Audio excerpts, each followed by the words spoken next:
8. Al-Fatihah. A'udzubillahi minasyaitonir rajim.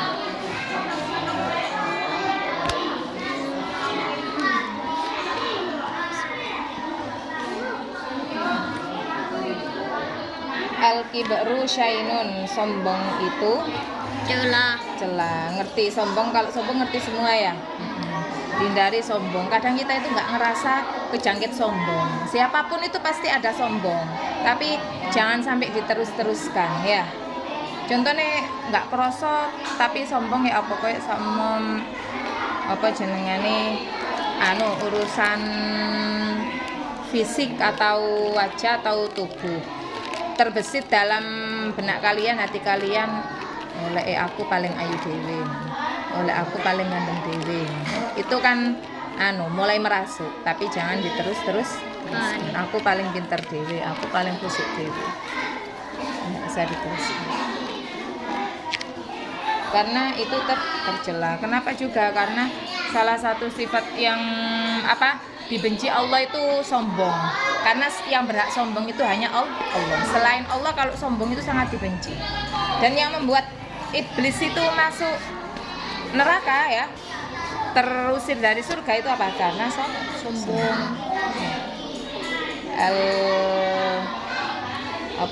Al-jaza. Saya contohkan satu ya.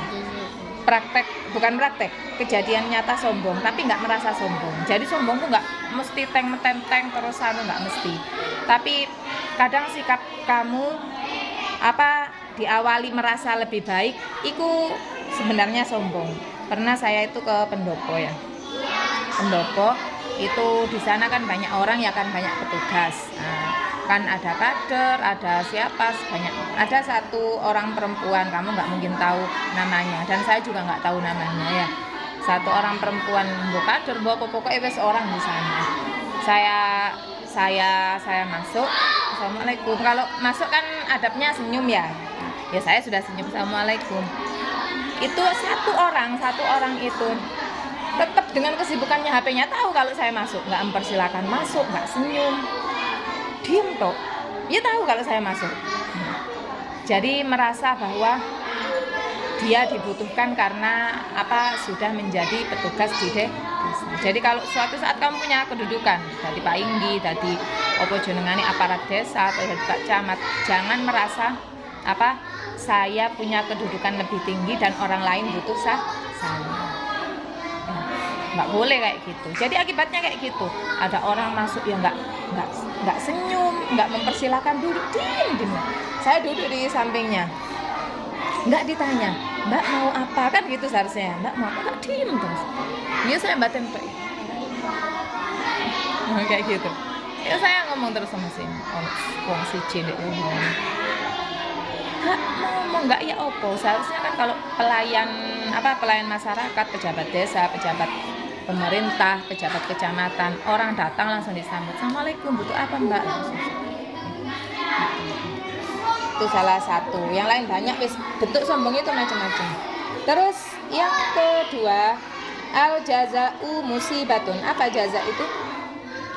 Berkeluh kesah musibah. Oh berarti ini babnya yang jelek-jelek.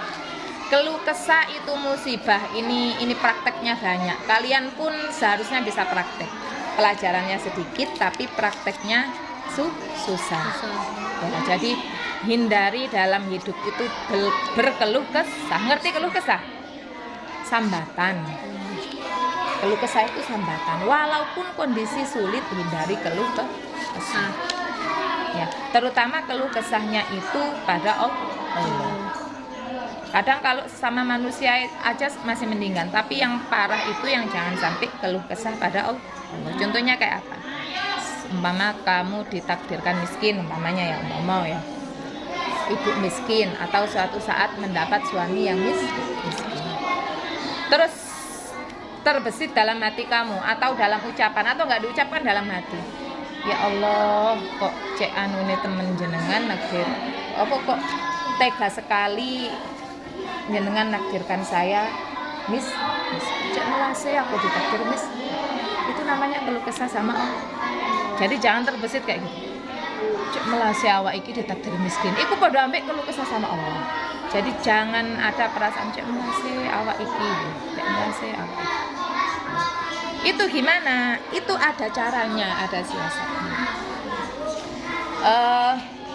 Gini, kalau seumpama kamu merasa susah gitu ya, entah susah mergo fisik kamu, oh saya pendek, saya hitam, atau saya sakit-sakit tentok sama dicoba sakit, atau saya nggak punya uang, ya kan macam-macam cobaannya ya. Merasa bahwa yang lain bisa jajan sekian, kamu nggak bisa, yang lain bisa jajan 10.000, kamu nggak bisa, cuma 5.000, gara-gara mamanya ibunya kurang uang. Nah itu kan susah kan ya. Nah itu dihindari keluh kesah. Dihindari keluh kesah gimana?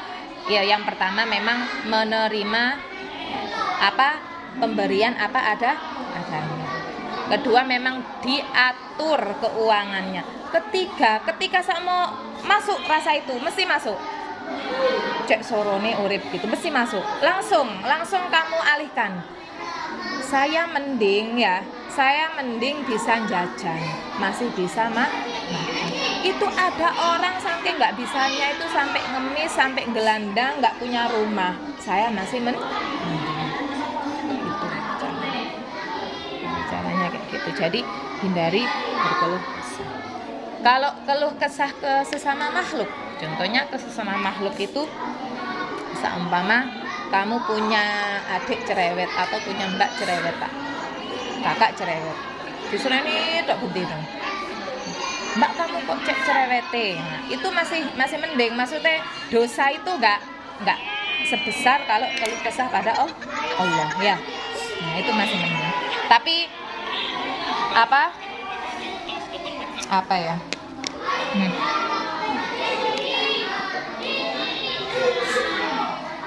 Kalau sama kamu merasa bahwa orang lain itu menyebalkan, pemarah atau apa, itu jangan diterus-teruskan. Nekola itu tok. Kamu kok ngamukan sih mbak, udah nekola itu tok. Ya, jangan diterus-teruskan. Ngamukan ini, jangan dulu aku ngene nah, kayak gitu. Itu nggak baik. Jadi kalau sama kamu kalau kesal sama orang, udah itu tok selesai ya. Terus juga memang sebaiknya dihindari keluh kesah sama orang. Kenapa? Karena kalau kamu sering keluh kesah sama orang, itu kamu kurang ngoreksi diri sendiri. Arek iku kok cek nyebule cek tambengi. Kamu itu lupa nggak ngoreksi diri sendiri ya. Delok mana arek iku cek. Terusan kayak gitu itu akan jadi kebiasaan dan itu tidak baik. Kenapa kalau itu nggak baik? Kenapa? Karena ya itu lupa dengan diri sendiri ya, kejelekannya rupa. Lanjut, jadi hindari keluh kesah ya. Itu memang saya selama ini belajar. Pokoknya besok kalau kamu sudah rumah tangga. Kalau sekarang paling keluh kesah ya apa? Paling pelajaran repot ya apa enggak? Paling sanggup kurang ya apa enggak? Baru itu. Sekarang belajar lek sanggup kurang, belajar enggak keluh kesah. Iya sih. Aku seiso tuku es. Mas yo sangune 2.000. Seiso tuku es. Timbang iko ono sing enggak duwe duit belas, timbang iko mangan ae susah ya.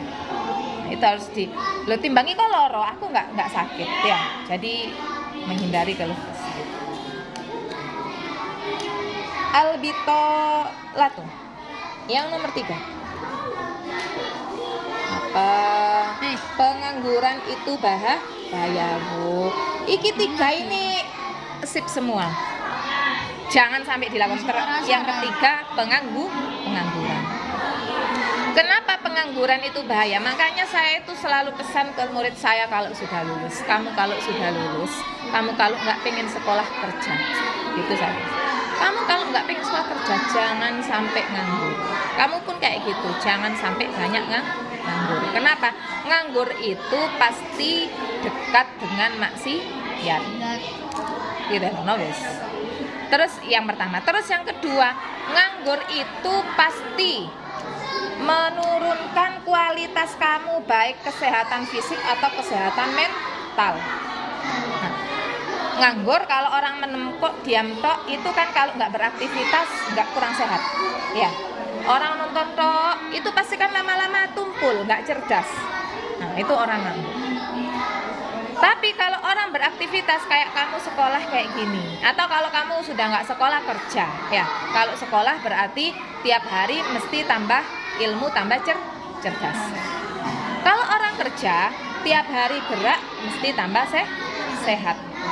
Nah itu pokoknya cirinya itu. Makanya kalau sama kamu daripada diem sama di rumah meneng-meneng, mending kalau ada apa jenengane rumah kotor disapu ya.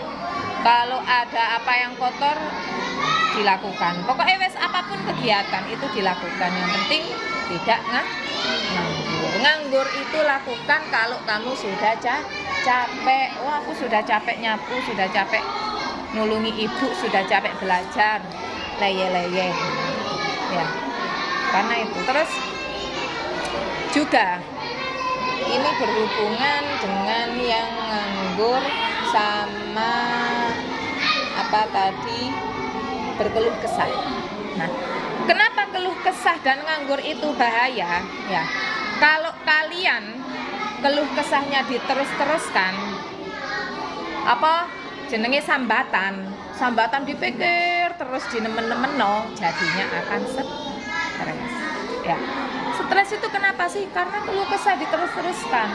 Ya, orang itu sebenarnya nggak, memang panjang melarat akhirnya stres, bisa kok nggak stres. Ya, asar itu nggak diterus-teruskan. Nah, kalau stres ujung-ujungnya apa kalau zaman sekarang? Ngepil, minum. Biasanya orang ngepil itu kalau nggak karena teman, karena stres. Nggak buntu ya akal ya, buntu akal mau ngapain, susah ke sana, mau gini susah, mau sana nggak bisa tidur. Akhirnya apa? Cari pelampiasan, cari obat atau ya, jadi hindari stres. Nganggur itu juga ya, orang nongkrong di wifi lama-lama itu karena apa? Nganggur kan?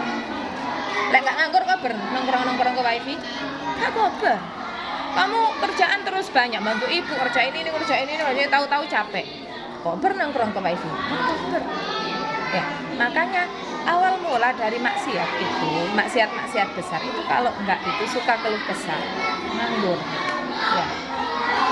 Contohnya ini lagi ya, yang perempuan, ya laki-laki juga besok kalau rumah tangga. Kan sekarang itu beberapa ada apa orang selingkuh gitu ya, itu berawal dari apa? Dari HP kan, foto-foto medsos.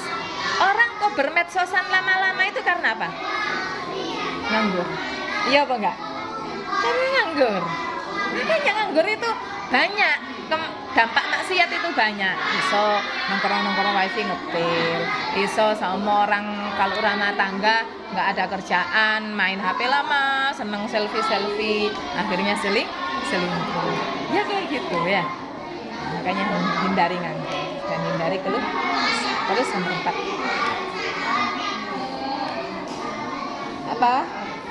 Hulfu ini? Ingkar janji. Apa? Waibun itu suatu aib. Ingkar janji itu jelek.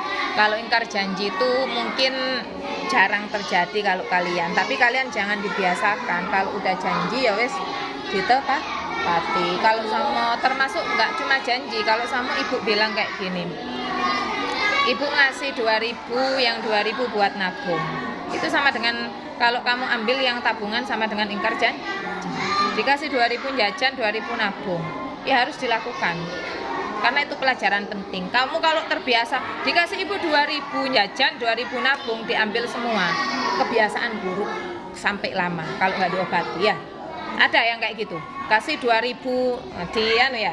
Jadi kalau yang bayar buat bayar ya, buat jajan ya, jangan sampai. Atau sama ibunya nyuruh ambil uang sendiri, Bu sangu, ambil sendiri sih di dompet, ambil 5.000 beneran? Nggak boleh. Di dompet ada 10.000, diambil semua 10.000. Ibunya nggak ngerasa, itu juga nggak bagus. Namanya apa jenengane, nggak bisa dipercaya. Nggak bisa dipercaya. Itu kalau jadi kebiasaan, besok itu bisa jadi pencuri ya. Orang mencuri itu kadang bukan karena kurang uang, ada orang kaya suka mencuri karena kebiasaan. Ya ada yang kurang uang. Al-waibatu munaffiratun. Apa al-waibah itu? Membicarakan kejelekan orang lain. Munaffiratun, penyebab kebencian.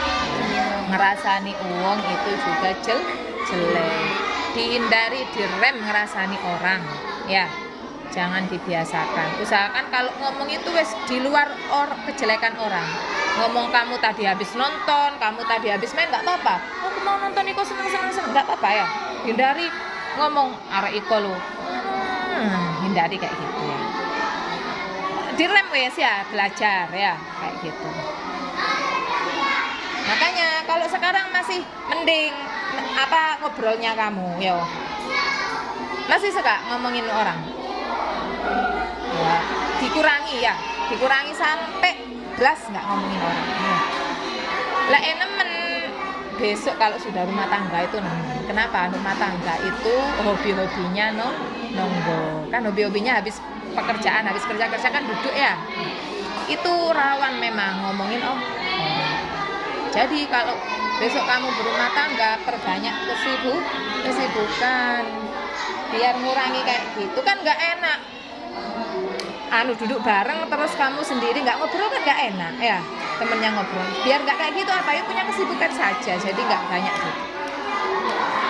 Terus yang nomor 6, an-namimatu mufarriqah. Namimah itu apa? Adu domba. Mufarriqah, membuat pecah belah.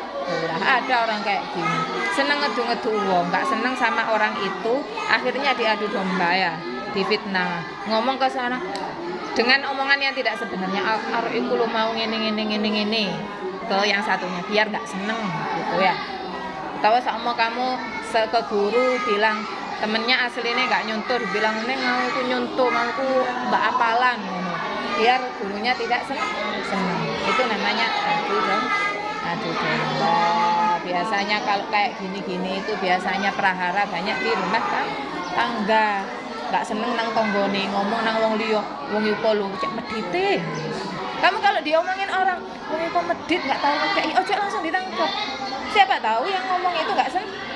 Makanya saya kadang kalau sampai diomongin orang itu ya saya dengarkan, tapi nggak saya percaya sepenuhnya. Namanya lidah itu bisa molak-malik. Kenyataannya putih, dibilangnya hitam. Wong ngomongku aslinya nggak kena dipercaya. Ya. Siapa yang ngomong itu? Ngomong kejelekan orang kan seneng ya biasanya. Iku mau teko ngene. Iya dong, nggak bisa dipercaya.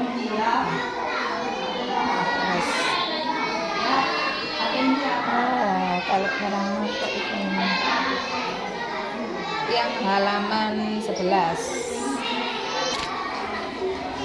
Al-ajzu itu lemah, asatun petaka. Ya, orang lemah itu petaka. Lemah itu gimana? Lemah itu kayak gini. Lemah itu duduk bukan berarti kamu ototnya lemah, bukan cuma kayak gitu. Lemah itu bisa jadi gini, kekuatan kamu mempertahankan kebenaran.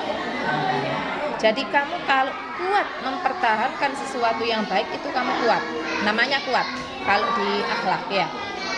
Orang yang tidak kuat mempertahankan kebenaran itu namanya orang lemah. Contohnya apa? Sama tadi kembali lagi kamu ditakdir dapat suami yang miskin. Kamu kalau mempertahankan nggak sampai nyolong ya, nggak sampai menjual diri, nggak sampai belonjo ngempet. Ngerti belonjo ngempet? Belonjo habisnya 10.000 bilang ke penjualnya 5.000. Biasanya kan kalau belanja kan ambil sendiri ya. Lek nang melijo. Apaan be ditutup? Sing sisae disengit. Ya. Mergo alasan karena kurang belanja dari suami. Nah, itu namanya orang lemah, tidak mampu mempertahankan kebenaran. Kalau kamu orang kuat, harus punya prinsip, saya harus tetap di jalan yang benar dalam kondisi apapun. Jadi seumur hidup miskin soge tidak akan mencuri, ya.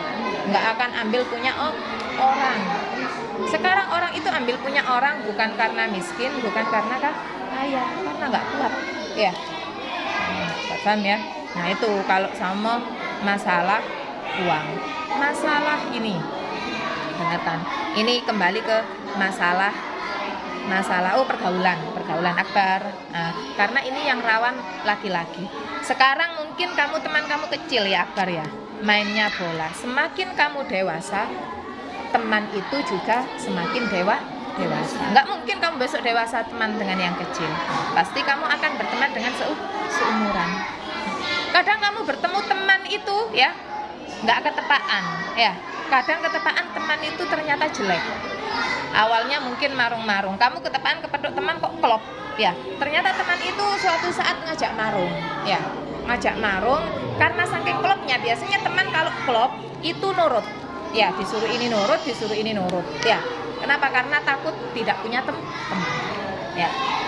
Nah, suatu saat kalau sama kamu punya teman kok klop, ternyata teman kamu itu ngajak marung terus ngasih, biasanya alasannya itu kamu nggak gaul, kamu nggak gaya, kalau kamu nggak minum gitu ya. Itu cobaan ya. Kalau kamu sampai nurut itu berarti kamu tidak kuat. Atau dengarkan, kalau kamu jadi orang yang tidak punya teman, dengarkan ya Akbar. Biasanya kalau kalian jadi orang yang tidak punya teman, kalian akan didekati oleh teman lain yang kadang teman itu nggak bagus. Itu biasanya. Di sana minder. Masuk ke kelompok ini minder. Kan ada kayak gitu. Akhirnya senang menyindir. Biasanya ya itu akan didekati oleh orang lain. Nah, orang lain itu biasanya nggak bener, kadang sing semiran, sing seneng ngamen, sing seneng. Biasanya orang-orang kayak gitu itu senang mendekati orang yang kurang punya teman. Makanya kamu perbanyak teman-teman itu yang bagus.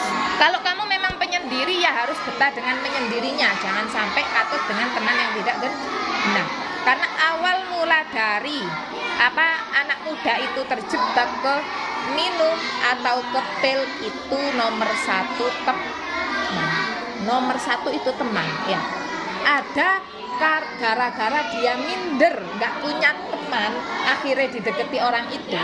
Ada yang memang dia saking gaulnya sampai ke sana-sana punya geng sepedaan, akhirnya diajak nongkrong. Ya itu. Yang rawan itu laki-laki Akbar ya. Ingat ya besok. Nah, makanya itu kalian nggak boleh jadi orang lemah. Terus lemah mempertahankan kebenaran, contohnya apa lagi? Nah, saya nyinggung yang kemarin. Kamu apa sholatnya sudah full 5? Sudah full 5 apa belum?